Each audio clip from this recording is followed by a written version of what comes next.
ఇప్పుడు software situation ఎలా ఉంది? అంటే చాలా మందికి కొంతమందికి తెలుసు. కానీ చాలా మందికి తెలీదు. సాఫ్ట్‌వేర్ రంగం అనేది ఇప్పుడు బానే ఉంది.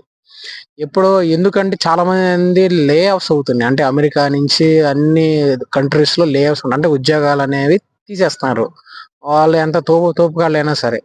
ఎందుకంటే వన్ ఆఫ్ ద రీజన్ ఏందంటే ఏఐ అనమాట. ఆర్టిఫిషియల్ ఇంటెలిజెన్స్ రావడం వల్ల 10 మంది సాఫ్ట్‌వేర్‌లు చేసే పని ఏఐ ఒక్కటే ఒక్క టాస్క్‌లోనే చేస్తా. అంటే 10 software is equal to 1 AI అనమాట. అలా అయిపోయిన సిట్యుయేషన్. ఇప్పుడున్న సిట్యుయేషన్‌లో వాళ్ళు ఎక్కువగా ఏఐ అనేది చాలా తక్కువ ఉంటుంది కాబట్టి టాస్క్‌లు కూడా ఈ పెర్ఫార్మెన్స్ చేస్తుంది. అందుకని ఎక్కువ మంది జీతాలు ఇవ్వకుండా ఏఐ ద్వారా మేనేజ్ చేయాలని చూస్తున్నారు. కానీ సాఫ్ట్‌వేర్ రంగంలో బాగా ఎక్కువ ఇమడాలంటే స్కిల్స్ అనేది ఎప్పటికప్పుడు అప్‌డేట్ అవుతూ ఉండాలి. మన స్కిల్స్ అనేది ఎప్పుడు అప్‌డేట్ అవుతూ ఉంటే ఖచ్చితంగా ఈ సాఫ్ట్‌వేర్ రంగంలో ఎలాంటిదొచ్చినా గానీ మనం ఖచ్చితంగా నిలదొక్కగలం అని నిపుణులు అంటున్నారు. Thank you so much.